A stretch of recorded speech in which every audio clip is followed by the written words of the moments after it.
So what if I told you that one of the most profound stories about identity and the nature of reality came from a comic book about a giant plant monster? Seriously, we're about to dive into how a classic creature feature was transformed using some pretty heavy philosophy. This isn't just about a hero, it's about what happens when you discover your entire existence is a total lie. Welcome to a masterclass in existential dread. But let's start with a question, just for you. What if you woke up tomorrow and found out every memory you have, every person you love, your entire history, was just borrowed? A story you were told that you started to believe was real. Just try to imagine that feeling for a second, because that's the abyss we are about to stare right into. Okay, so to really get how game-changing this story was, we first have to go back to the beginning. We need to understand the original myth of the Swamp Thing, the simple, tragic story that everyone thought they knew. The classic tale was pretty straightforward. You've got this brilliant scientist, Alec Holland. There's a horrible lab explosion. He gets covered in his own experimental formula, and he stumbles out into the swamp. He comes out as this, grotesque plant monster. But, and this is the key part, his mind, his soul, his consciousness, that was all still Alec Holland. He was a man trapped inside a prison of roots and vines. See, that original story is classic body horror, the fear that your own body can betray you, right? But then, in 1984, this writer named Alan Moore comes along and just flips the whole thing on its head. He wasn't interested in the physical prison. He was interested in a metaphysical one. He didn't care about the loss of a body. He cared about the loss of the self. And that, my friends, is the terrifying leap from body horror to existential horror. And this whole terrifying shift kicks off in a story called The Anatomy Lesson. It starts with our hero, Swamp Thing, supposedly dead. He's laid out on a cold steel table, about to get cut open. So, the Swamp Thing's body has been captured. It's frozen solid. And the guy tasked with the autopsy is another scientist, Jason Woodrue.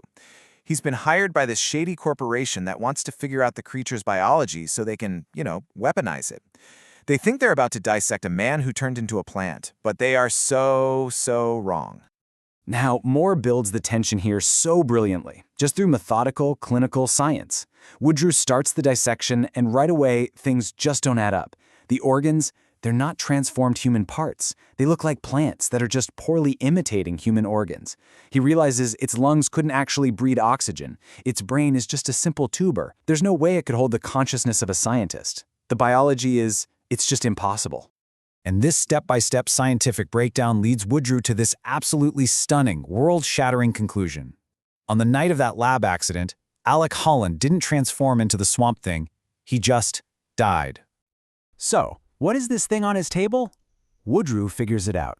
The swamp plants, supercharged by that chemical formula, they absorbed Alec Holland's consciousness as he was dying. They took in his memories, his personality, his love for his wife, and then those plants grew a body in the shape of a man. This creature was never a man. It's a plant that just thinks it is. I mean, can you even imagine?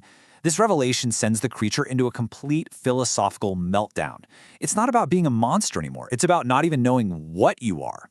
And to really explore this, Moore turns to the ideas of the existentialist philosopher Jean-Paul Sartre. The first big idea is something Sartre called bad faith. And put simply, it's the act of lying to yourself about who or what you really are.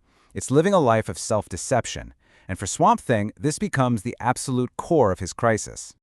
Think about it. For years, this plant creature was mourning a human life it never actually lived. It was desperate to get back to a humanity it never even had in the first place. Every single moment of its existence was an act of bad faith, a complete lie that it sincerely believed was the truth. And that lie is connected to a second idea from Sartre, facticity. Sartre basically argued that our past, our actual lived experiences, that's what forms the concrete foundation of our identity. It's the factual basis for who we are. So what happens if your past isn't real? The creature has Alec Holland's memories, sure, but they weren't his experiences. They were just data he absorbed. An impression, a dream. And with that single revelation, his entire foundation for who he is completely evaporates. He's suffered a total loss of facticity. He has no real past, and therefore, no real self. This mental breakdown is so profound that it has a devastating physical effect. As his mind completely shatters, his body literally loses its form. It just collapses into a mindless pile of vegetation. His sense of self dissolves, and his physical self just follows right behind it. But, and this is where the story gets truly brilliant, from the absolute bottom of this crisis comes this totally unexpected, powerful resolution. It turns out that finding out your entire life is a lie can also be incredibly freeing.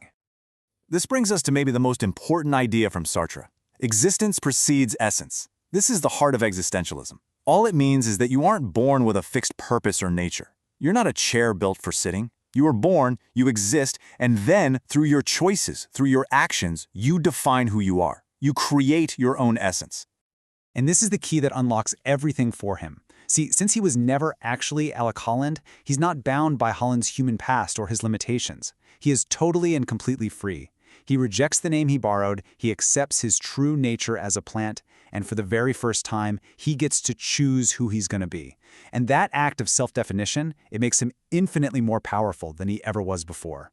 And from that moment of rebirth, he makes this simple, powerful declaration. He's no longer defined by a dead man's memories. He's defined by his own desire for a future. He chooses to live, to grow, and to become something new. So you see, this wasn't just some clever retcon or a new origin story. This was a complete philosophical reinvention of a character, and it changed what superhero comics could even be about. Probably the best way to wrap your head around this whole thing is with this amazing analogy. Imagine an actor who's played a role for so long that he's forgotten himself. He genuinely believes he is the character. He feels the character's pain, he mourns the character's losses. Then one day, he wakes up and realizes it was all just a script. The crisis isn't just about losing the role. It's being forced to figure out who the actor is, now that the character is gone. And that kind of leaves us with one final big thought. Swamp Thing was set free when his past was destroyed. And it really makes you ask yourself, right?